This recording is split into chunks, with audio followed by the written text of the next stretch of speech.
Bonsoir à tous, c'est une grande joie de vous retrouver pour cette nouvelle émission de questions-réponses, une émission de CTMI. Alors, je vous souhaite à tous la bienvenue, vous qui nous suivez sur Facebook, sur notre chaîne YouTube et qui sont si fidèles. Je suis pour ma part Philippe Debert et j'accueille avec moi ce soir le pasteur Mickey Hardy de l'île Maurice. Bonsoir Mickey, nous sommes très heureux de te retrouver dans cette émission. Bonsoir Philippe, mais moi aussi très heureux d'être avec vous. Et j'accueille aussi un fidèle de ces émissions, le pasteur Jean-Louis Gaillard, qui nous rejoint de la région parisienne en France. Jean-Louis, bonsoir, comment ça va? Ben, ça va très bien et je suis très content d'être avec vous ce soir et de partager avec nos téléspectateurs. Voilà. Exactement. Alors, encore une fois, merci à tous ceux qui nous ont suivis, qui continuent à nous suivre et qui nous envoient régulièrement leurs questions. Le but de cette émission, comme vous le savez, c'est d'emmener un petit peu de lumière sur la parole de Dieu, la doctrine de Christ, la vie de l'Église. Et nous recevons beaucoup de questions justement sur ces sujets passionnants. Et notre intention, c'est de vous répondre à la lumière de la parole. Alors, je vais commencer tout de suite, puisque nous avons beaucoup de questions aujourd'hui, avec une première question que je vais adresser à Jean-Louis. Jean-Louis, oui. Tu es prêt? Ah oui, on espère, oui, oui. Alors, Jean-Louis, quelle est la différence entre les différents mouvements des églises évangéliques? On parle de baptistes, les églises charismatiques, pentecôtistes. Cette personne nous dit aussi que l'appellation missionnaire, elle nous demande est-ce que c'est un mouvement finalement? Est-ce que tu peux nous éclairer un petit peu sur tous ces points? Ok. Eh bien, à chaque période de l'histoire, il y a toujours eu des mouvements de réveil qui se sont succédés. Rappelons-nous que le Moyen-Âge était une période vraiment ténébreuse dans l'histoire de l'Église. Et il y a alors à cette époque, et même un petit peu avant, des feux qui se sont allumés, par exemple en Europe. Le feu du réveil, ça a commencé en France par un mouvement qui s'est appelé les pauvres de Lyon ou les Vaudois qu'on a appelé en Suisse. Jean Valdo, ça date de 1170. Et puis, il y a eu les Lollards avec la Wycliffe en Angleterre, les Hussistes avec Jean Hus en Bohême, et puis le comte Zinzendorf, la communauté des frères moraves, qui d'ailleurs est restée active depuis ces temps, et on retrouve toujours des églises moraves. Et puis en 1483 arrive Luther, c'est sa naissance, et c'est là il a un appel de Dieu pour ramener la lumière au sein de l'Église catholique, et il va vraiment s'opposer à l'Église catholique qui à cette époque vend des indulgences, parce qu'ils ont besoin de construire la basilique Saint-Pierre à Rome, et donc ils vont vendre ces indulgences pour permettre aux gens d'être pardonnés de leurs péchés en échange d'argent. Et ça a été vraiment très loin. On pouvait acheter une année de péché d'avance. Arrive aussi Jean Calvin, qui est né en 1509. Il faut dire aussi qu'à cette époque, c'est l'arrivée de l'imprimerie et que le but de tous ces premiers réformateurs, c'est de mettre la parole de Dieu à la portée de chacun, dans cette langue de l'époque. Et donc, ils vont travailler à imprimer, à répandre la parole de Dieu et en même temps ramener la vraie théologie, tellement l'Église s'était éloignée, comment l'Église était partie dans tous les sens. Il y avait par exemple l'adoration des ossements, qui étaient comme des icônes, et c'était devenu un peu un grand marché où c'était surtout commercial. Mais ces hommes se lèvent et puis ils annoncent l'Évangile en fonction de la révélation du moment, en fonction de ce qu'ils saisissent eux comme révélation de la part du Seigneur. Et Calvin va parler de la grâce de Dieu. On n'est pas sauvé par les œuvres, on est sauvé uniquement par la grâce de Dieu, même si après on a des œuvres qui doivent suivre. Et puis au XVIe siècle aussi arrivent les anabaptistes, c'est-à-dire en allemand les rebaptiseurs. Avant, le gros problème qu'il y a eu avec l'Église officielle, c'est qu'on baptisait les enfants, et là, la parole de Dieu nous dit que celui qui croira dans le Seigneur Jésus et qui sera baptisé sera sauvé. Et tandis que quand on baptise les enfants, l'enfant ne peut pas croire, il est un bébé. Et donc, l'adulte doit être baptisé. Et ça ne plaît pas à tout le monde. Et les anabaptistes, c'est les Ménonites, Mémo Simon, qui est un des fondateurs et qui va donner plus tard les Amish dont on parle encore actuellement aux États-Unis. Et il y a eu beaucoup de dirigeants comme ça qui se sont levés, des hommes de Dieu qui ont eu un appel de Dieu. Par exemple, en Angleterre, John Whitfield, John Wesley au Royaume-Uni, puis ils vont aller en Amérique, ils vont amener le réveil là-bas dans les années 1920-1850, qui se manifestent par des camps d'enseignement, des réunions dans des camps comme des retraites. Et là, c'est vraiment des grandes étapes du réveil. Et puis, ça va continuer avec le méthodisme, avec le mouvement de la sanctification, avec le pentecôtisme. À part là, on parle en 1906 avec le réveil d'Azura Street, et puis les différents mouvements charismatiques qui sont inspirés du pentecôtisme. Alors, la question qui a été posée, la seconde question, est-ce que l'appellation missionnaire est-elle un mouvement? Bien non. Selon Marc 16, verset 15, Jésus leur dit « Allez par tout le monde et prêchez la bonne nouvelle à toute la création ». C'est-à-dire que chaque église doit être missionnaire, chaque chrétien doit être missionnaire. Et voyez, les révélations qui sont venues par ces serviteurs de Dieu, eh bien, elles sont conformes à la parole de Dieu. Si elles ne sont pas dans la parole de Dieu, c'est pas juste. Et aujourd'hui, même d'être missionnaire, c'est tout à fait la base de la parole de Dieu dans Marc 16, 15, qui nous dit d'aller faire de toutes les nations des disciples. Le baptême du Saint-Esprit, c'est dans le Nouveau Testament, le baptême des adultes. Mais l'Église était partie dans des courants dans lesquels elles se sont perdues. La foi s'est affaiblie. Alors, pour soutenir un petit peu le mouvement, avoir une bonne apparence, on a sorti l'encens, on a sorti les chants grégoriens, mais tout ça, c'était mort. Il n'y avait pas la vie. Et donc, le but du réveil, c'est de ramener la vie à travers différentes étapes, à travers différentes révélations que le Seigneur amène, mais toujours conforme à la parole de Dieu. Voilà. Amen. Ben, merci Jean-Louis, on a fait un petit parcours rapide de l'histoire de l'Église et des différents mouvements. Et c'est extraordinaire de voir comment le Seigneur restaure au fil des âges, après les temps noirs de tout le Moyen-Âge, où finalement beaucoup de choses ont disparu, mais le Seigneur a restauré petit à petit les vérités de la parole. Et c'est extraordinaire, ça a été, comme tu dis, des temps de réveil. Et ce n'est pas fini, le Seigneur continue à restaurer son Église.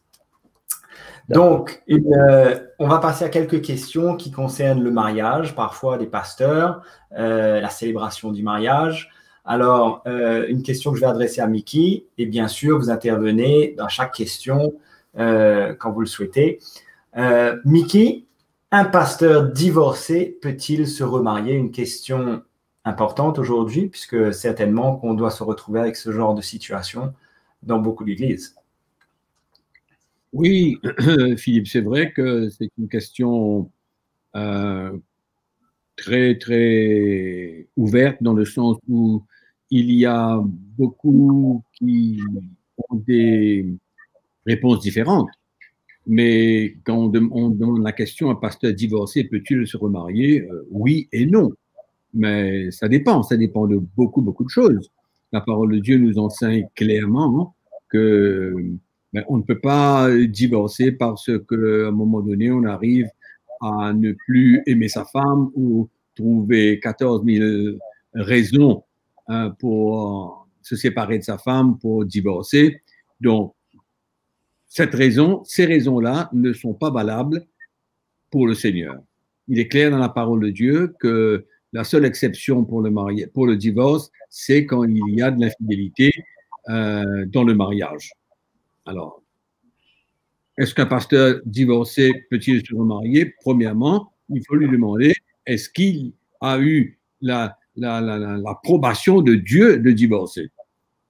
Parce qu'aujourd'hui, on a beaucoup qui ont divorcé, qui divorcent toujours pour des raisons qui ne sont pas scripturaires, qui ne sont pas bibliques du tout. Donc, mais par contre, il y en a certains, il y en a des pasteurs qui ont divorcé pour des raisons où leurs femmes, par exemple, ont vécu dans l'adultère, il y a eu de l'infidélité. Donc, ça, c'est l'exception que Jésus donne pour le divorce. Et alors là, maintenant, après un divorce comme celui-là, où la femme a commis de l'adultère, a été infidèle, il y a la possibilité pour ce pasteur de se remarier. Et bien sûr, encore une fois, pas avec une femme divorcée pour des raisons X, Y ou Z. Donc, c'est très, très complexe. C'est très, très complexe. Mais il faut vraiment prendre cas par cas et comprendre que le divorce n'est pas acceptable aux yeux de Dieu, excepté pour un cas très spécifique. Mais par contre, dans l'Église d'aujourd'hui, malheureusement, il y a des pasteurs qui ont divorcé, qui divorcent pour n'importe quoi. Donc, c'est malheureux, mais c'est possible. Le pasteur peut se remarier s'il est divorcé, mais à des conditions. Bien sûr qu'on ne peut pas énumérer aujourd'hui parce qu'il y en a plein de différents cas, mais en général, un pasteur ne doit pas divorcer sa femme, à moins, comme j'ai dit tout à l'heure, pour un cas exceptionnel d'infidélité, d'adultère, etc. Ouais. Très bien. Alors, Jean-Louis, un pasteur doit-il être marié? Alors, il n'y a pas d'obligation, mais il est conseillé d'être marié. Parce que quand on est marié, on a une certaine expérience déjà de la réalité de la vie. Quand on est célibataire, on se trouve toujours très, très bien. Et puis quand on se marie, tout d'un coup, on s'aperçoit qu'on n'est pas si bien que ça vis-à-vis de l'épouse que Dieu nous a confiée. Et l'épouse, c'est comme une glace qui nous transmet notre véritable nature, vraiment ce qu'il y a en nous. Et par la grâce du Seigneur, avec le Saint-Esprit, bien sûr, il nous convainc et il nous encourage à changer. Et je crois qu'il y a urgence, quand on est marié en tant qu'un homme, de changer par rapport à notre célibat. Donc, pour servir le Seigneur, c'est vraiment important d'être deux. D'ailleurs, la Bible dit que deux valent mieux qu'un. Et c'est vrai, parce que si l'un tombe, l'autre va le relever. Et je suis persuadé, et je connais beaucoup de pasteurs qui peuvent dire que s'ils sont pasteurs aujourd'hui, s'ils sont toujours dans le ministère, c'est parce que leur femme les a soutenus. Le Seigneur nous a donné une aide semblable à nous-mêmes. Et on ne peut pas se passer de cette aide parce qu'elle est vraiment une bénédiction. Et souvent, je dis, ma femme, c'est 75-90% de mon ministère. Ça dépend des jours. Mais en général, c'est vraiment une grande aide. Elle est là pour m'aider et je suis tellement reconnaissant d'être marié et de pouvoir conseiller ceux qui se marient parce qu'on passe tous par les mêmes expériences. Et c'est là que l'on grandit ensemble en prenant notre croix, en grandissant ensemble, en se pardonnant, en se relâchant. Et vraiment, je trouve que c'est une expérience extraordinaire, le mariage. Bien sûr, la conversion, ça reste notre première expérience, mais le mariage, c'est une expérience qui s'étend dans le temps et qui est vraiment très enrichissante et nécessaire pour nous emmener à la maturité. Donc, on n'est pas obligatoire, mais c'est vraiment vivement conseillé. Tout à fait, merci. Et une question qui nous vient concernant la célébration justement du mariage. Bien sûr, on parle des mariages de chrétiens nés de nouveau. Alors, cette célébration, est-ce qu'elle doit être absolument faite par un pasteur? Est-ce que la célébration du mariage par un pasteur est biblique finalement, ou est-ce qu'on retrouve ça? Mickey, peut-être tu peux nous apporter la lumière que tu as ou par rapport à la parole ou ce que tu ressens. Comment aujourd'hui les célébrations du mariage doivent se passer? Par un pasteur exclusivement ou pas forcément? Ben oui, écoute, dans beaucoup d'églises aujourd'hui, le mariage par un pasteur est considéré comme vraiment quelque chose de très important parce qu'il doit avoir la bénédiction de Dieu à travers le pasteur. Mais dans beaucoup de pays, les pasteurs ont droit de célébrer le mariage civil. En fait, ils ont l'autorisation de la part de l'État de célébrer le mariage civil. C'est la même chose au fait que ce soit fait par le pasteur ou alors un officier de l'État civil. En ce qui concerne le mariage chrétien, bien sûr, il faudrait que les vœux qui sont adressés au futur époux et la future épouse soient scripturaires. Par exemple, à l'île Maurice, l'officier de l'État civil il pose certaines questions au futur époux, à la future épouse, des questions bibliques. Hein, si le mari est prêt à aimer sa femme dans toutes circonstances. dans les moments difficiles, dans les moments durs, dans les moments faciles, etc. Donc, avec des questions qui sont absolument scripturaires et bibliques. Et c'est la même chose que le pasteur, lui aussi, s'il a l'autorisation de l'État de le faire, il va demander aux deux les mêmes vœux. Chacun va faire des vœux envers l'autre, et c'est selon Dieu, parce que l'officier de l'état civil, c'est un serviteur de Dieu. C'est un serviteur qui a été, comment dirais-je, établi par Dieu pour célébrer le mariage civil.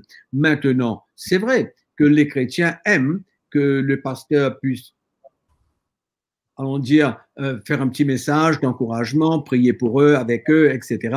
Mais le vrai mariage, finalement, célébré par un pasteur ou par un officier de l'état civil, c'est la même chose aux yeux de Dieu. Ce qui est important aussi dans le mariage, c'est pas simplement le vœu, mais c'est aussi la vie après le mariage. Il faut que le mariage soit consommé, hein, parce que le mariage, c'est une union, bien sûr, dans la chair, qui est très important. Donc, voilà comment je peux répondre à cette question. La célébration du mariage par un pasteur est-elle biblique? Oui, elle est dans un sens où, si les vœux sont proposés aux futurs époux par le pasteur selon la parole de Dieu. Amen. Ouais. Philippe, nous en France, avant de prier pour les gens, il faut absolument avoir le certificat du maire. Comme quoi, ce couple est passé par un officier légal du gouvernement reconnu. Et si on marie les gens en disant « Ah, on veut donner priorité au Seigneur », on fera la mairie après. On risque la prison. Il y a des peines de prison qui sont prévues. Alors, c'est vraiment quelque chose qu'on doit respecter, et que c'est effectivement les officiers de l'État qui marient les personnes. Nous, on prie pour eux pour que la bénédiction de Dieu vienne sur leur couple et leur union. Exact. Voilà. À Maurice, c'est la même chose, hein. On doit passer par le mariage à l'état civil avant de faire une prière et encourager les chrétiens scripturairement à vivre la vie de mariage. Très bien. Amen. Je crois que toutes ces réponses sont très claires et certainement emmèneront beaucoup de lumière à beaucoup des frères et sœurs qui nous suivent. Alors, Mickey, on reste avec toi. On parle de la prière dans l'Église, et notamment lorsqu'on prie pour les gens et qu'on leur impose les mains. Cette personne nous demande, est-ce biblique que les gens tombent lorsqu'on leur impose les mains? Finalement, qu'est-ce qui se passe? Pourquoi les gens tombent lorsqu'on impose les mains? Oui. Bon, la réponse est non. Dans le sens où cela n'existe pas dans le Nouveau Testament pour prier pour les gens et que les gens tombent. Ça n'existe pas, on ne voit pas cela dans la parole de Dieu. Par contre, je ne crois pas qu'il faudrait limiter Dieu parce que cela pourrait arriver dans certains cas. Mais le problème, c'est qu'il s'est passé un temps pendant le mouvement charismatique où les gens tombaient, et je l'ai vu, j'ai expérimenté tout cela moi-même en priant pour les gens, et les gens étaient effectivement guéris. Il y avait des miracles extraordinaires qui se passaient, qu'on ne peut pas nier. Mais ma question est, est-ce que ces gens-là avaient besoin de tomber? Alors là, je n'ai pas de réponse à cela. Mais le fait est que suite à ce mouvement charismatique où il y a eu ce phénomène où les gens tombaient pendant qu'on priait pour eux, il y a des pasteurs aujourd'hui qui surfent un peu, allons dire, sur cette vague et pratiquent cela.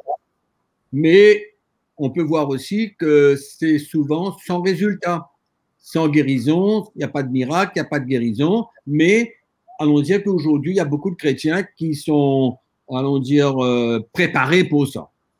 Par, bien sûr, les serviteurs de Dieu ou par des messages qu'ils écoutent, qu'ils voient, qu'ils entendent sur Internet au travers des messages des différents serviteurs de Dieu, quand ils voient cela arriver. Et maintenant, dans les églises, ce qui est triste, c'est qu'il y en a des pasteurs qui poussent les gens, il y en a des pasteurs qui croient que la puissance de Dieu se manifeste quand la personne tombe.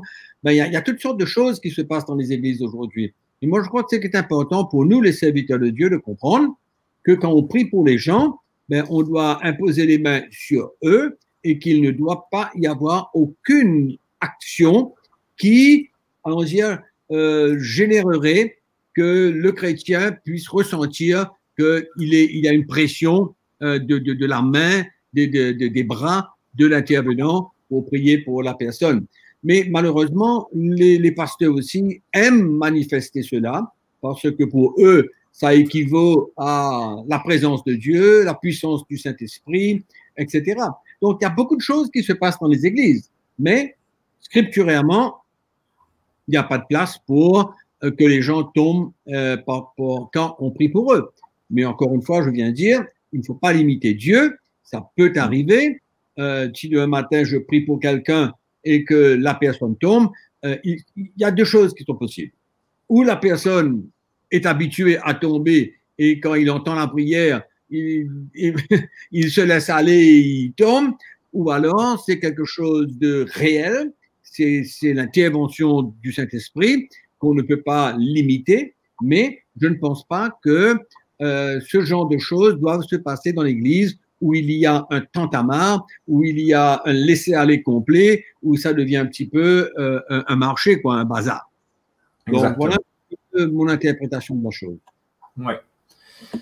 Tellement important de revenir à la simplicité, la vérité, non seulement de la parole, mais aussi quand on se rend compte de vraiment voir la vraie puissance du Seigneur se manifester, qui n'est pas fabriquée, qui n'est pas fabriquée par nos mains, ni de la part de celui qui reçoit, ni de la part de celui qui prie. Et le Seigneur amène toutes ces choses dans toute sa vérité. Jean-Louis, on passe à une prochaine question, justement par rapport à l'apostasie, donc dans les derniers temps. L'apostasie qui donc parle de l'éloignement de la foi des chrétiens. Alors la question est la suivante, quel doit être le rôle des vrais chrétiens face à l'apostasie qui va venir? Donc, et que peuvent-ils faire face à la montée des faux prophètes? Qu'est-ce que doivent faire les chrétiens face à ces deux phénomènes qui viennent de plus en plus justement vers le monde chrétien et sur l'Église? Bien, c'est le temps de se réveiller, c'est le temps de se lever pour le Seigneur et prendre position pour le Seigneur dans l'esprit et de se garder de tout cela en gardant notre cœur, en priant et puis en dénonçant aussi cette fausse doctrine. Et de plus en plus, on voit partout des pasteurs se lever, sortir des mouvements institutionnels qui sont là depuis longtemps et qui ont laissé les fausses doctrines, qui ont laissé venir ces fausses doctrines et qui ont laissé venir cette apostasie où la foi n'est plus la foi dans le Seigneur Jésus, mais la foi dans la réussite sociale, dans une promotion financière, enfin dans des choses les plus folles.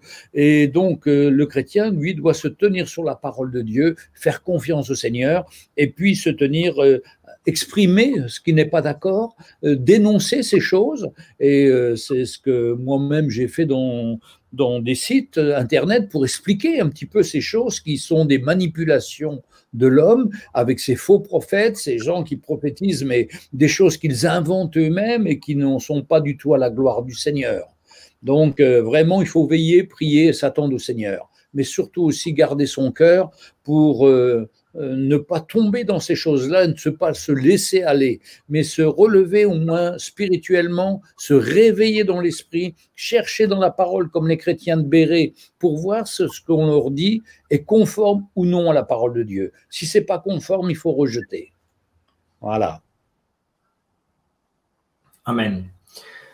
Alors, Mickey, on a abordé dans les 2 dernières questions-réponses des sujets justement suite à ton partage sur un dimanche sur l'adoration. D'accord? Tu as partagé sur l'adoration, la louange dans l'Église. Alors, cette personne nous pose cette question justement suite à ce partage et ton avertissement en quelque sorte sur les musiques issues de certaines cultures.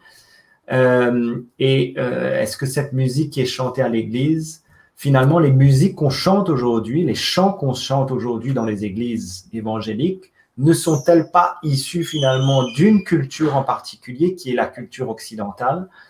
Et donc, est-ce qu'on n'est pas finalement en train de chanter des chants qui sont d'une culture en particulier? Peut-être tu peux nous éclairer. Oui, c'est une question bon, très, allons dire, longue à répondre, mais pour être court, je crois qu'il est important de comprendre que dans certains pays, il y a certaines cultures qui sont directement liées au diable, hein, à travers des pratiques ancestrales où ils invoquaient le diable et toutes ces choses. Alors, il y a des musiques qui viennent de là. Et c'est là où il faut faire attention et que ce genre de musique ne pénètre pas l'Église et emmène les chrétiens à être, on dire, pas influencés, mais à aimer ce genre de musique et qui aussi, finalement, quand on entend, quand on écoute, je crois que il n'y a pas un bon parfum qui émane de ce genre de musique. Quand tu parles de la musique occidentale aujourd'hui, mais c'est la même chose. La musique occidentale, il y a de toutes sortes aujourd'hui. Il y a le rap, il y a je ne sais pas moi, toutes sortes de rock and roll, il y a toutes ces musiques de l'Occident qui ne sont pas nécessairement bonnes.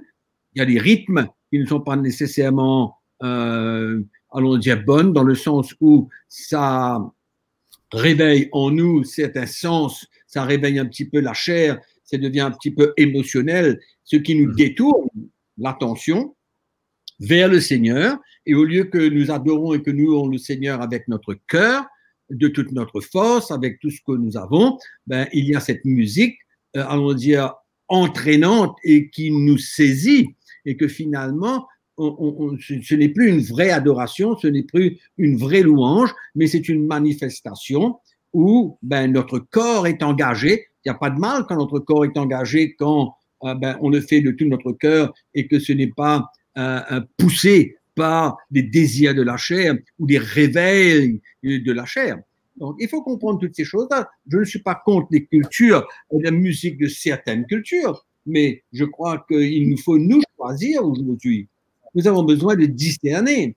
Nous avons besoin de se servir d'une musique qui nous pousse à vraiment tourner notre cœur en entier vers le Seigneur et que la musique ne nous gêne pas pour adorer le Seigneur. La musique, elle est bonne. Elle est bonne quand elle aide le peuple de Dieu à vraiment tourner son cœur vers le Seigneur. Des belles musiques, c'est extraordinaire. Donc, même quand tu parles de la musique occidentale dans l'Église, ben, il y a de la musique occidentale aujourd'hui dans l'Église qui n'est pas du tout selon le Seigneur. Ces concerts qu'il y a, les rock-concerts bibliques, gospel-concerts, où il y a de l'euphorie, où il y a des jeunes qui se défoulent, mais il n'y a rien de spirituel là-dedans.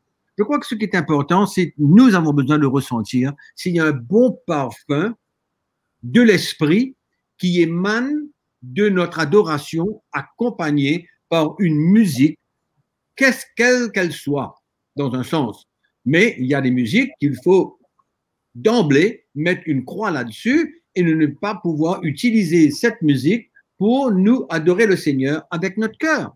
Donc, moi, je crois que il n'y a pas de, comment dirais-je, on ne peut pas identifier certaines cultures réellement, mais c'est à nous, surtout les serviteurs de Dieu, qui doivent discerner et permettre qu'il y ait certaines musiques d'une certaine culture, mais fait avec notre cœur. Donc, c'est pas une question d'être légaliste, mais je crois que tout doit avoir un parfum qui, allons dire, un bon parfum de l'esprit, et tout cela glorifie le Seigneur. Mais il y a des musiques qui ne glorifient pas le Seigneur du tout et qui sont dans les églises d'aujourd'hui. C'est pour attirer les gens, attirer les jeunes et faire la fête dans l'église, quoi. Donc, c'est très important. Et quand on parle de louange et d'adoration, il faut que ce soit scripturaire. Il faut que quand on adore le Seigneur, il faut que tout ce les mots, tout ce qu'on parle, tout ce qu'on communique soit scripturaire. Tout ça, c'est pour glorifier Dieu. Amen. Alors, je voudrais juste en profiter pour accueillir tous ceux qui nous ont rejoints au cours de notre émission. Alors, je suis Philippe Debert et nous avons avec nous ce soir le pasteur Mickey Hardy de l'île Maurice, le pasteur Jean-Louis Gaillard en direct de la France pour répondre à toutes vos questions. Et je vous rappelle aussi que vous pouvez bien sûr visiter notre site web, ctmi.org. Vous trouverez beaucoup de contenus très édifiants, des études bibliques, des prédications et autres matériels. Et je suis sûr que tout ce matériel vous sera d'un grand encouragement dans votre marche chrétienne. Alors, on continue avec nos questions. Et Jean-Louis, Oui. question dans ses lettres à Timothée.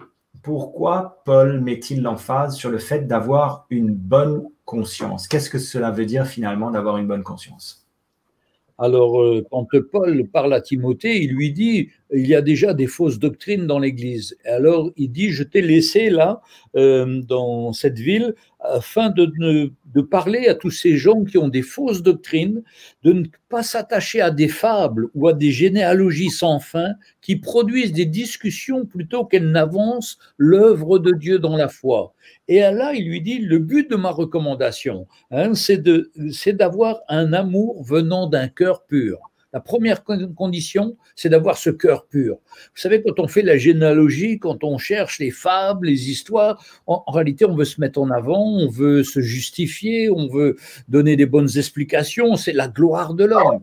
Nous, Seigneur, un cœur pur, un cœur humble, un cœur qui s'attend au Seigneur en toutes choses, et pour ça, il veut qu'on ait une bonne conscience, c'est-à-dire la conscience, c'est ce que Dieu nous a donné, c'est ce que Dieu a donné à chacun d'entre nous, qui est comme une signal d'alarme dans notre vie dès qu'on passe le chemin ou qu'on passe la ligne rouge, où on commence à comprendre que là où on n'est pas forcément dans la sainte doctrine, ou qu'on a laissé notre croix, mais qu'on est en train de faire notre plan et notre volonté. Et cette conscience-là, Dieu nous l'a donnée pour nous faire réagir, pour qu'on puisse voir qu'on est en train de s'éloigner de la sainte doctrine et rentrer dans des choses qui ne glorifient pas le Seigneur. Et quand on fait cela, eh bien notre cœur, lui, il se tâche, il devient, il n'y a plus la vie. Et nous, ce que nous dit Paul et dit à Timothée, surtout je te conseille, c'est que ton amour doit venir d'un cœur pur, c'est-à-dire aucune désir charnel, aucun désir de te mettre en avant, mais de faire confiance au Seigneur. Et la deuxième chose, d'une foi sincère, la foi dans le sacrifice de Jésus, dans ce qu'il a fait pour nous. Et donc, c'est cette faculté que l'on a, chacun d'entre nous, de réagir face au chemin qu'on prend et que l'Esprit nous montre qu'on n'est pas dans le plan du Seigneur, mais qu'on est en train de s'éloigner. Beaucoup l'ont perdu, cette conscience. Ils se sont éloignés loin de la vérité. Et quand vous entendez les doctrines de la prospérité ou autres, ils sont éloignés très loin. Ils ont éteint leur conscience. Et c'est pratique. C'est pourquoi il faut vraiment une repentance profonde quand on s'est éloigné pour revenir pleinement dans le plan du Seigneur et dans la vie du Seigneur. Et là, on a besoin de s'humilier, de demander pardon au Seigneur et de retrouver ce cœur pur et cette foi sincère, fondée sur le sacrifice du Seigneur et non pas sur nos capacités ou sur l'homme. Ça vaut zéro, ça. Mais quand on se confie dans le Seigneur, quand notre foi est dans le Seigneur et que notre cœur est pur, eh bien, le Seigneur peut nous utiliser et nous emmène pleinement dans sa vérité. Et on est heureux, on le sert de tout notre cœur. Je crois qu'il y a aussi ce signal de la part du Saint-Esprit dans notre cœur. Parce que quand on s'éloigne, quand on essaye de faire des choses dans notre propre force, quand on dit des choses qui ne sont pas claires, qui ne sont pas scripturaires, etc., je crois qu'il y a ce signal, ce témoignage de la part du Saint-Esprit dans notre cœur. Et cette conscience que nous devons avoir, c'est simplement, à mon avis, moi, c'est s'accorder, c'est mettre en accord et que ce que le Seigneur nous a donné, cette conscience, qu'elle ne résiste pas, qu'elle ne s'oppose pas à l'action du Saint-Esprit, au témoignage du Saint-Esprit dans notre cœur, pour que nous puissions rester sur le chemin et garder, comment on l'appelle, garder la foi, et bien sûr, avec un amour sincère, avec une foi sincère, et continuer le chemin. Je crois que ce qui est important aujourd'hui, c'est l'obéissance à l'Esprit de Dieu, et qui certainement, nous avons cette conscience aussi qui nous simplement nous dit aussi ça c'est bien, ça c'est mauvais, c'est clair. Mais je crois que le témoignage de l'esprit est la chose vraiment importante de notre vie et notre conscience doit pouvoir s'aligner avec cela. C'est juste pour ajouter un petit bout avec ce que Jean-Louis a dit. Tout à fait. Alors, vous avez dû entendre une petite intervention de mes chiens, mais écoutez, on est à la maison. Donc, eux aussi se manifestent. Alors, on continue. Mickey, on reste avec toi. Une question sur les épreuves, puisque je crois que nous passons tous, n'importe quel chrétien passe par des épreuves. Et parfois, il y a des mauvaises interprétations, finalement, des épreuves de la vie. Alors, est-ce que, en tant que chrétien, on doit accepter toutes ces épreuves? Est-ce que certaines doivent être combattues, opposées? Mickey? Écoute, Philippe, je pense que quand nous marchons avec le Seigneur, allons dire que sa main est sur notre vie, on marche avec un cœur pur, on le sert, on veut obéir, faire sa volonté. Alors là, je pense qu'il n'y a pas de coïncidence de ce qui se peut passer dans la vie. Quand on s'éloigne du Seigneur, on paye les conséquences des problèmes qui peuvent surgir dans notre vie, où l'ennemi peut allons dire, nous décevoir, nous piéger d'une manière ou d'une autre. Mais par contre, quand on sert le Seigneur, il y a des choses qui se passent dans notre vie qu'on appelle des épreuves, des difficultés, il y a des afflictions, allons dire, les persécutions, l'opposition dans notre vie, mais tout cela fait partie de la vie chrétienne. Il s'agit allons dire, de lire un petit peu la vie de l'apôtre Paul pour comprendre que Paul a vécu avec des épreuves, des difficultés, de l'opposition. Du reste, ses épîtres, surtout les épîtres aux Corinthiens, parlent de sa vie, parlent de ce qu'il a vécu, parlent des épreuves qu'il a dû endurer et toutes ces choses. Et ce qui est important, je crois, pour nous les chrétiens aujourd'hui, c'est premièrement de comprendre que la vie chrétienne n'est pas toujours facile. Elle n'est pas toujours remplie de bénédictions, remplie d'une vie confortable, mais par contre, elle est remplie d'épreuves, de difficultés. Et le Seigneur, non seulement il permet ces choses-là, mais souvent, il les place devant nous pour nous permettre de grandir à travers elles. Ça dépend comment on fait face à l'épreuve. Si c'est dans l'esprit, elle va tourner pour la gloire du Seigneur et pour notre bien. Si nous prenons dans la chair, nous allons éviter l'œuvre du Saint-Esprit dans nos vies et alors nous n'allons pas grandir dans la maturité spirituelle, mais si nous les acceptons et que nous faisons face à ces choses-là, ces difficultés, ces épreuves dans l'esprit, nous comprenons que le Seigneur veut faire une œuvre dans notre vie et c'est à ce moment-là que nous sommes prêts à prendre notre croix, à mourir à nous-mêmes pendant ces épreuves, pendant ces difficultés de la vie et permettre au Seigneur de faire une œuvre profonde dans notre cœur. Et c'est ça qui est important pour le chrétien de comprendre. Mais malheureusement, avec toutes sortes d'enseignements non scripturaires, non bibliques, le chrétien ne croit pas il y a beaucoup de chrétiens, ils ne croient pas que les épreuves font partie de leur vie. Pour eux, quand il y a des épreuves, ils chassent le diable, ils chassent les démons, ils chassent les mauvais esprits. Non. Mais par contre, la question ici, elle est-ce que certaines doivent être combattues et opposées? Cela, ce que je viens de dire, n'écarte pas, bien sûr, que nous sommes appelés à marcher par la foi. La foi pour la libération, la foi pour, si c'est une affliction, la foi pour une intervention du Seigneur. L'épreuve ne va pas durer éternellement. Nous avons besoin de demeurer dans la foi pour permettre au Seigneur d'agir, pas dans la crainte, mais dans la foi, pour obtenir que ce soit notre guérison, que ce soit ce que le Seigneur veut faire pour nous libérer de quelque chose. Au fait, l'apôtre Paul, si je peux lire juste ce verset, nous montre clairement dans sa deuxième épître au Timothée, il vient dire dans 2 Timothée chapitre 3 au verset 11, il dit « Mes persécutions, mes souffrances, à quelle souffrance n'ai-je pas été exposé à Antioche, à Icône, à Lystre? Quelle persécution n'ai-je pas supporté ?»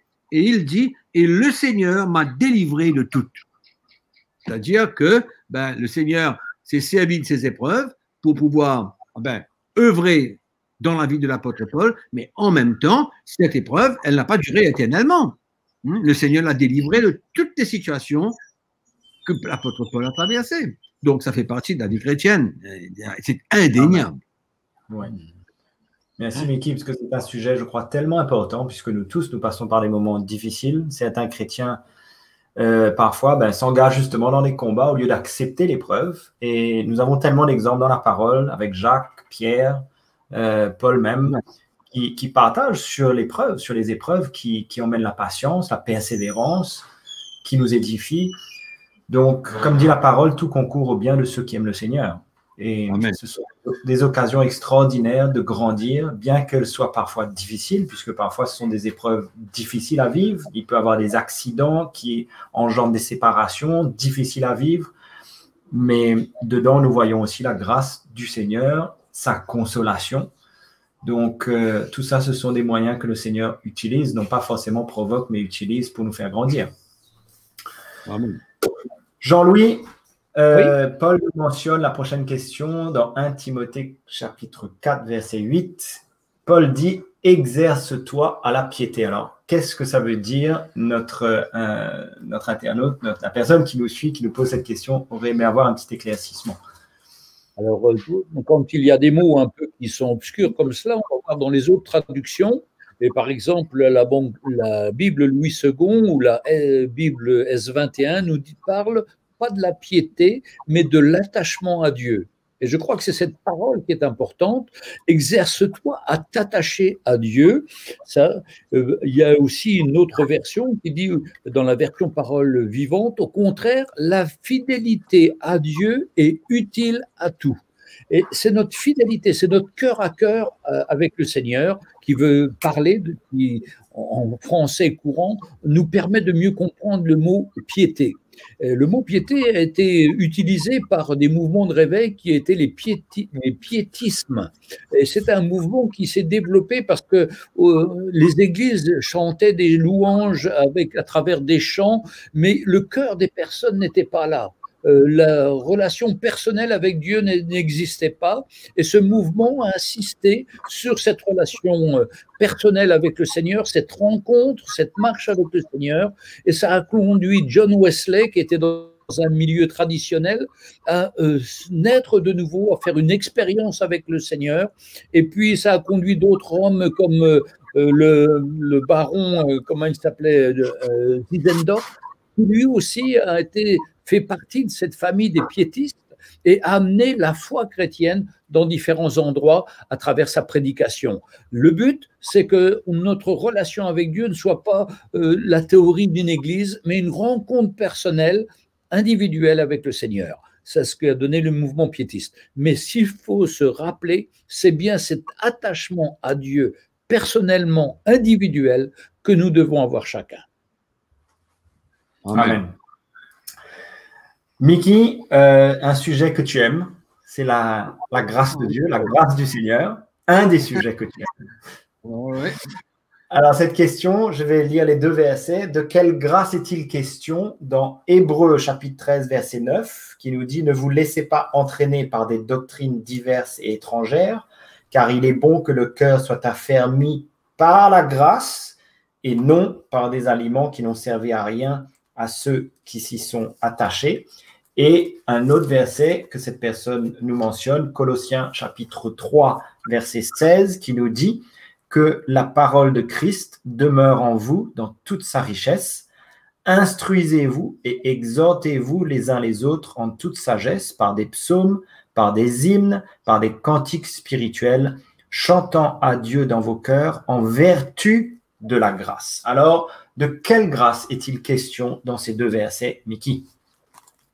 Ah oui, dans le premier verset, si on relit bien le texte, je pense que Paul veut mettre l'accent sur la grâce dans le domaine de la liberté, dans le sens où il vient dire ici de faire attention, de faire très attention, de ne pas dire non. Il est bon que le cœur soit affermi par la grâce et non par les aliments qui n'ont servi à rien à ceux qui y se sont attachés. Bon, il y a certains qui voulaient se servir de la loi, se servir de toutes sortes d'œuvres de la loi. Au fait, le livre des Hébreux, c'est parce que ces chrétiens étaient retournés au judaïsme, c'est-à-dire la justification par les œuvres de la loi. Et Paul vient dire, l'auteur vient dire ici, ah ben non, ne vous laissez pas entraîner par ces choses-là, mais on relit le verset, que le cœur soit affermi par la grâce, c'est-à-dire étant libres, restons sous la grâce et ne retournons pas maintenant sous la loi. Ok? Alors, mais dans le texte qui est écrit ici dans Colossiens chapitre 3, verset 16, et quand nous relisons tout cela, Paul vient nous dire que nous devons être toujours reconnaissants dans notre cœur pour la grâce qui nous a été faite, premièrement de connaître Jésus et deuxièmement de pouvoir s'encourager les uns les autres, de pouvoir louer le Seigneur, de pouvoir s'entretenir par les psaumes et les cantiques.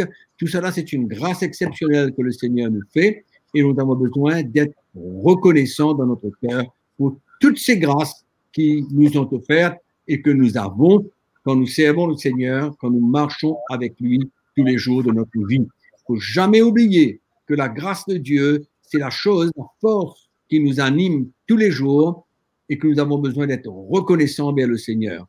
La Bible dit que nous sommes sauvés par la grâce. Jean-Louis a mentionné cela tout à l'heure. C'est vrai, nous sommes sauvés par la grâce et la grâce de Dieu nous accompagne tous les jours. Et cette grâce, nous avons besoin d'être vraiment reconnaissants envers le Seigneur pour cette grâce. N'oublions pas que l'apôtre Paul dit « Je suis ce que je suis par la grâce de Dieu. Et ce que je fais, je prêche par la grâce de Dieu qui agit en moi. » Donc, ça, c'est un cœur reconnaissant envers le Seigneur pour sa grâce. Amen. Amen.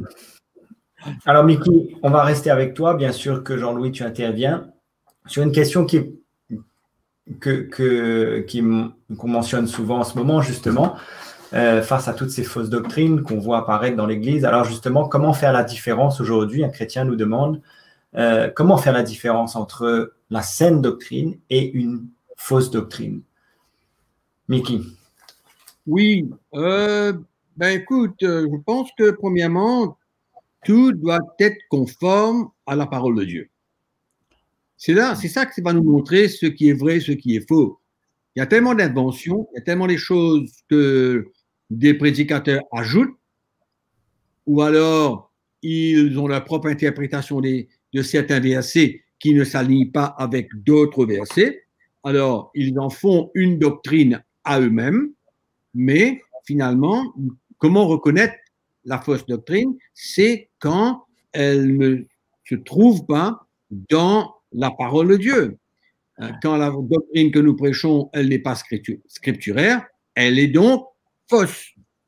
De même pour les pratiques bizarres qu'il y a dans l'Église, de même pour toutes sortes de pratiques, de manifestations qui finalement deviennent des doctrines. Parce qu'il y a par exemple, il y a une doctrine qui dans les églises aujourd'hui, il parle de chasser les démons dans la vie des chrétiens. La délivrance des chrétiens. C'est-à-dire que les chrétiens sont possédés par les mauvais esprits. Pourquoi? Parce qu'ils vivent dans la chair et à ce moment-là, ils interprètent ça comme la présence des démons dans la vie des chrétiens et finalement, ça devient une doctrine. La doctrine de la délivrance. Mais c'est une fausse doctrine. Pourquoi? Parce qu'elle n'existe pas dans la parole de Dieu. On ne voit aucune part dans le Nouveau Testament où les pasteurs prient pour les chrétiens parce qu'ils sont possédés par des démons. Non, on prie on chasse les démons dans la vie des non-chrétiens, que ce soit dans l'évangélisation, que ce soit quand on voit les chrétiens, les non-chrétiens. Hein, la délivrance se passe dans la vie des non-chrétiens et non pas dans la vie des chrétiens. Et malheureusement, c'est devenu une doctrine dans les églises aujourd'hui. Et c'est malheureux. C'est pourquoi nous avons besoin de demeurer dans la parole de Dieu. Paul, dans son épître à Timothée, ces deux épîtres mentionnent souvent comment il a besoin de demeurer dans la doctrine, selon l'évangile qu'il a reçu, de demeurer dans la saine doctrine. dans la parole de Dieu. Nous voyons cela souvent dans l'encouragement que Paul donne à Timothée, certainement avant son départ. Donc, comment reconnaître? Très simple. Où est-ce que c'est écrit dans la parole de Dieu ou ce n'est pas écrit dans la parole de Dieu? Il faut arrêter avec les inventions, arrêter à suivre des hommes, même s'ils sont très, très connus, même s'ils sont très populaires, même s'ils attirent des milliers et des milliers de chrétiens qui les écoutent, qui vont à leurs réunions. Il ne faut pas suivre, écouter, pratiquer des fausses doctrines, des choses qui ne se trouvent pas dans la parole de Dieu. Il faut que les chrétiens puissent arriver à, allons dire, examiner les Écritures. Ils entendent quelque chose, ils voient une pratique quelconque dans les églises. Première question, est-ce que cela se trouve dans la parole de Dieu? Si ça ne se trouve pas dans la parole de Dieu, si c'est une invention, elle est une fausse doctrine et il faut se tenir loin de ces choses. Amen. Et d'ailleurs, Mickey, tu as fait une série d'enregistrements de cette émission que vous pouvez retrouver sur CTMI TV, sur la chaîne YouTube de CTMI, où il y a toute une série justement sur les hérésies et les fausses doctrines dans l'Église. Donc, je vous encourage à écouter toutes ces petites émissions de 15 minutes de grâce et de vérité qui certainement vous éclaireront beaucoup justement sur toutes ces fausses doctrines et ces hérésies qui ont pénétré l'Église. Jean-Louis, la prochaine question. Je suis né de nouveau et j'aime aussi le monde. J'ai ma copine, j'ai mes amis. Alors, si Jésus revient maintenant, est-ce que je reste derrière?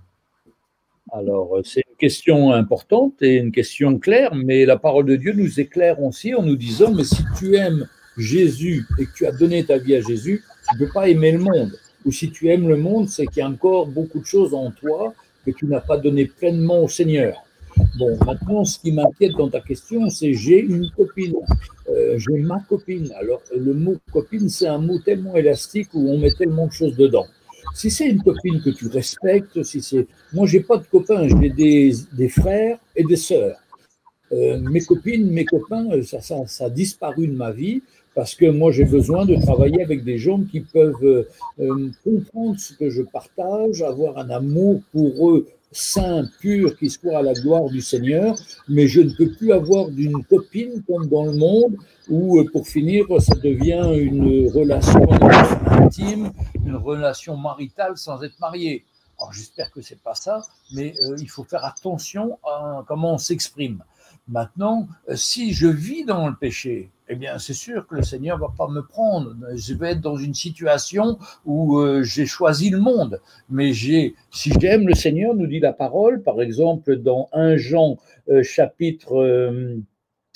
voici verset 1 Jean 1 verset 6, si nous disons que nous sommes en communion avec le Seigneur, avec lui, et que nous marchons dans les ténèbres, nous mentons et nous ne pratiquons pas la vérité. Mais si nous marchons dans la lumière, comme il est lui-même dans la lumière, nous sommes mutuellement en communion et le sang de son Fils, Jésus, nous purifie de tout péché. Vous voyez, la Bible, elle nous donne la solution.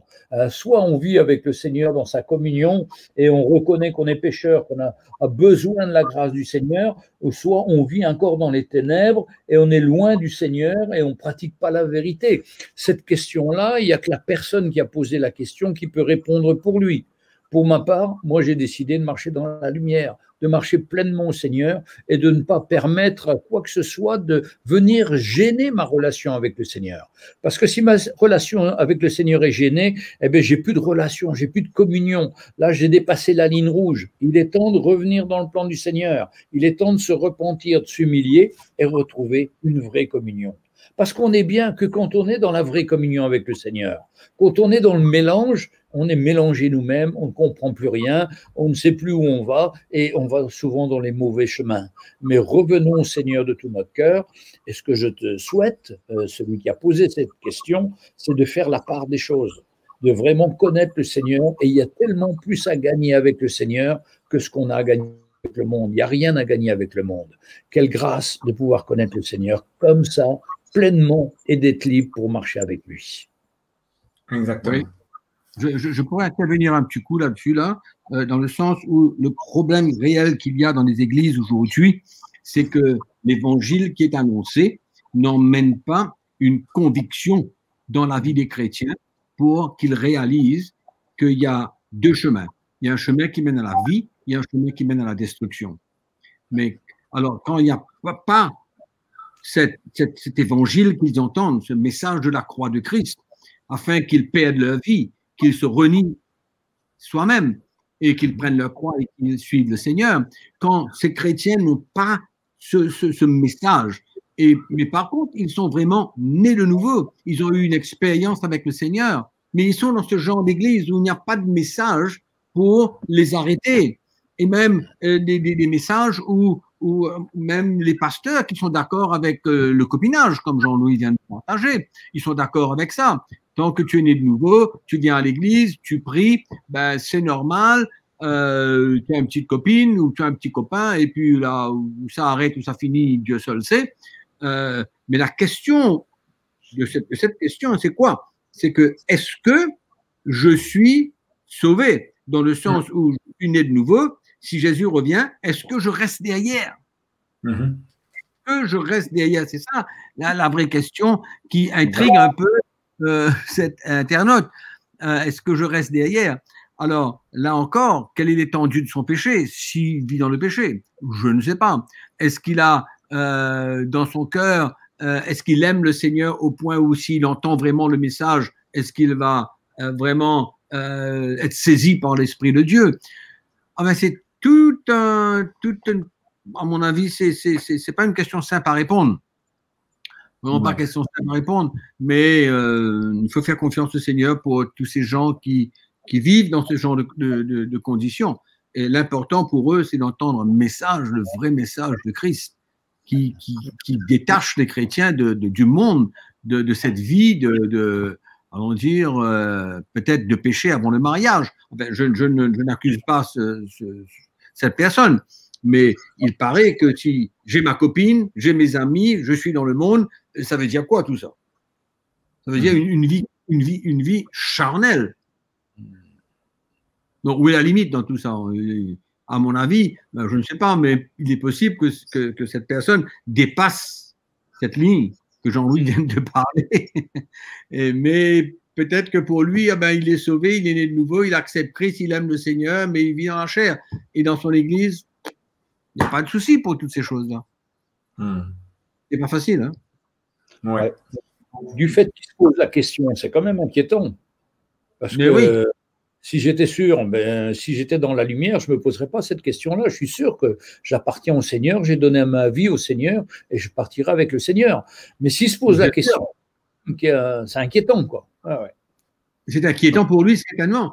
C'est très inquiétant. Mais peut-être que lui, là, dans ce moment-là, comme je le disais tout à l'heure, il n'entend pas un évangile clair. Il n'entend pas un évangile qui veut une séparation entre le monde et combien de chrétiens aujourd'hui vont dans les églises et que les pasteurs connaissent, qu'ils vivent dans le monde. Ils vivent dans le monde, mais ils sont acceptés dans l'église, c'est connu, c'est bon, il n'y a pas de problème, ils sont nés de nouveau, alléluia.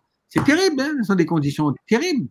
C'est pourquoi c'est attristant de voir qu'un chrétien, il aime le monde, il aime sa copine, sa vie avec sa copine, il aime ses amis.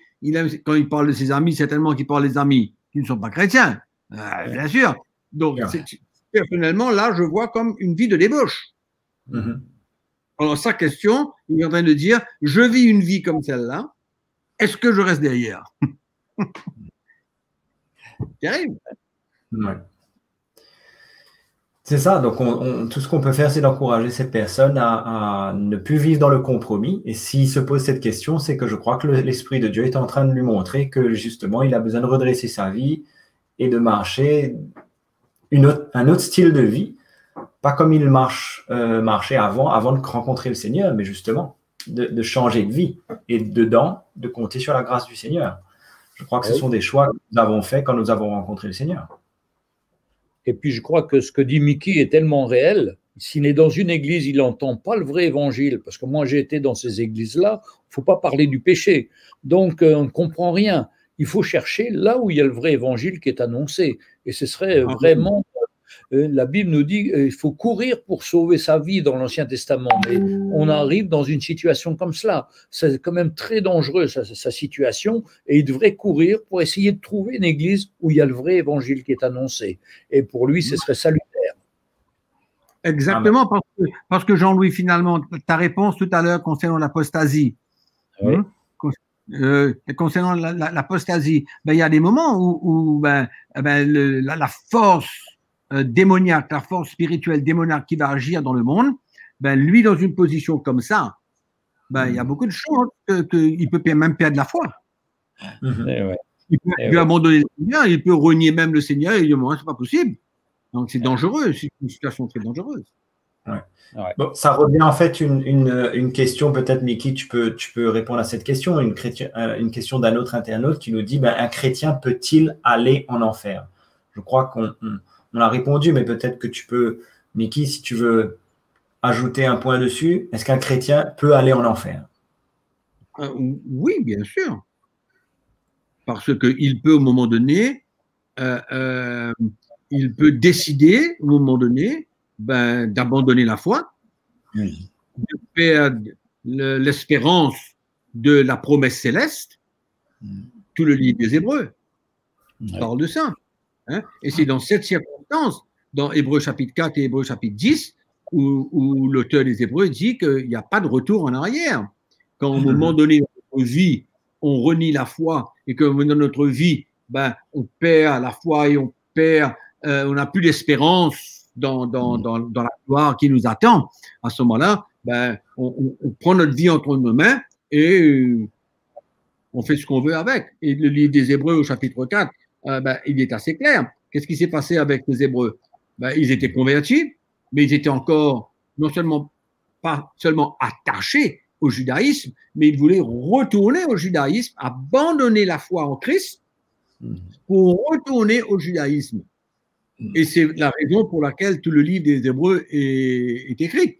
C'est pour ces chrétiens juifs qui étaient influencés et qui peut-être, à cause de la persécution, étaient prêts à retourner au judaïsme et abandonner Christ. Donc, c'est une possibilité pour un chrétien de tout abandonner. Tout à fait. Alors, on a encore beaucoup de questions. Alors, on va peut-être pas pouvoir répondre à toutes ces questions, mais j'aimerais peut-être poser cette question à Jean-Louis, qui est d'actualité, puisque dans beaucoup d'endroits, dans la plupart des endroits aujourd'hui, les gens fêtent Halloween. Alors, est-ce OK pour un chrétien de fêter Halloween? Et d'ailleurs, on a certains cas où finalement des enfants chrétiens sont dans des écoles qui fêtent Halloween. Ils se trouvent tout à coup confrontés à fêter Halloween dans l'école. Mais bon, la question de cet internaute, c'est finalement, est-ce qu'on doit fêter, est-ce OK donc, et acceptable de fêter Halloween en tant que chrétien, bien sûr, né de nouveau? OK. Mais pour ma part, je ne pense pas, parce que Halloween, c'est une fête païenne, associée au satanisme. Je crois que nous, on doit s'associer au Seigneur et jamais au satanisme. Au départ, c'était une fête celtique d'origine irlandaise. Il y a à peu près 3000 ans dans le calendrier, l'année se terminait non pas le 31 décembre, mais le 31 octobre. C'était la nuit des dieux, ils appelaient ça, la nuit de la mort. Beaucoup aujourd'hui célèbrent cette fête sans se rendre compte de la réelle signification. Maintenant, quand Halloween est arrivé en France, c'était par des entreprises très industrielles américaines, Disneyland, Coca-Cola, McDonald's, qui ont fait la promotion.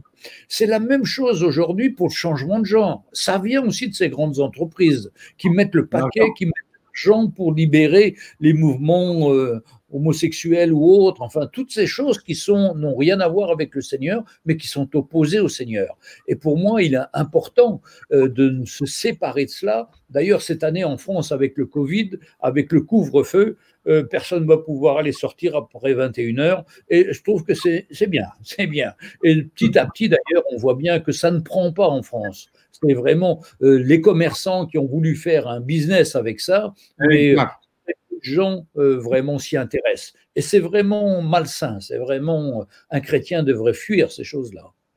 Exactement. On ne doit plus, dans ces derniers temps, il y aura tellement de choses comme ça, Jean-Louis, tu as tellement raison de dire qu'on doit fuir ces choses-là, on ne doit pas s'attacher ni de t'intéresser avec toutes ces choses-là, on doit vraiment fuir et s'éloigner de tout ça. Ouais, je sais qu'on est tout à fait, on est déjà arrivé à plus d'une heure d'émission, mais j'aimerais juste peut-être terminer sur une ou deux questions, puisque je pense que ce sont des questions auxquelles beaucoup de parents sont confrontés. Et c'est la vie de la famille, la vie dans le foyer, dans la maison. Alors Jean-Louis, mon enfant a 16 ans et il ne veut plus aller à l'église. Est-ce que je dois le forcer? Qu'est-ce que je dois faire? Alors, je crois que si on arrive là à vouloir forcer son enfant, c'est peut-être qu'on a perdu communion et la relation avec son enfant. Les enfants nous sont confiés par le Seigneur pour qu'on puisse prendre soin d'eux. Et il est tellement important qu'on puisse avoir de relations de cœur avec nos enfants. Moi aussi, à 18 ans, mon fils m'a dit « Papa, je veux m'en aller, je ne veux plus aller à l'église. » Et il est parti dans le monde. Il avait 18 ans. Là, il a le droit de choisir. Je ne veux plus rien dire.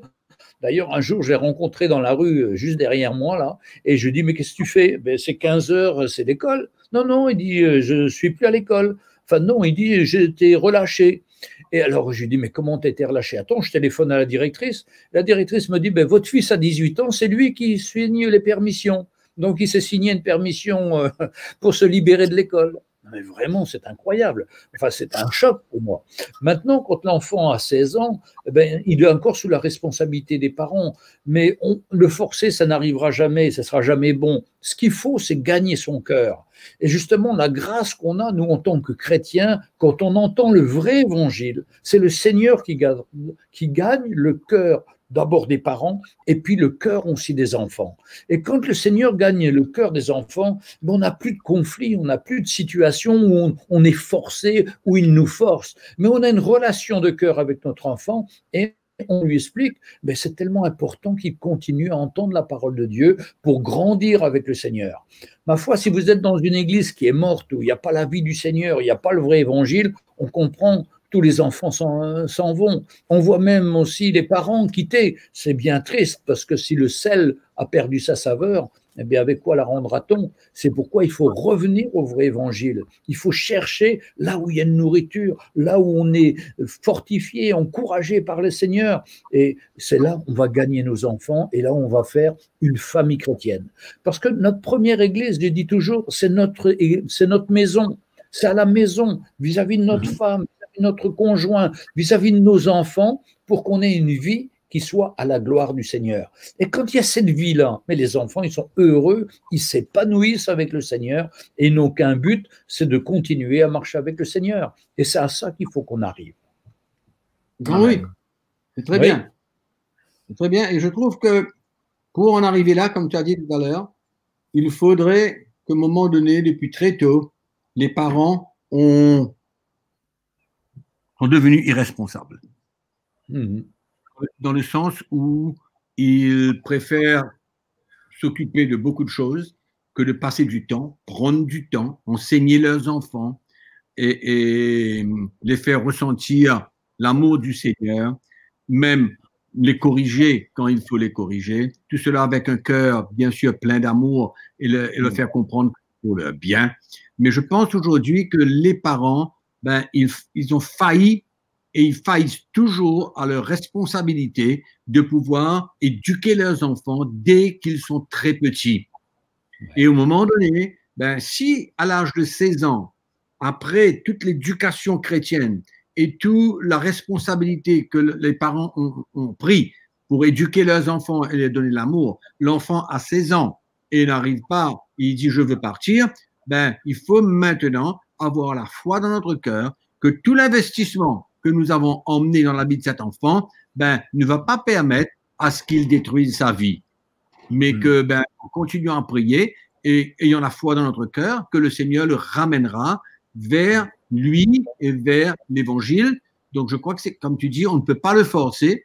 On ne peut pas le forcer, mais on doit avoir la foi dans notre cœur pour que, cet enfant, avec tout ce qu'il a reçu, dans la prière, dans la foi, qu'il retourne au Seigneur.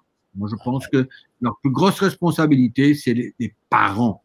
C'est là où est le gros problème de ces enfants-là aujourd'hui. Les relations entre parents et enfants sont aujourd'hui brisées pour maintes raisons. et les parents ne prennent pas leurs responsabilités. Exactement. Amen.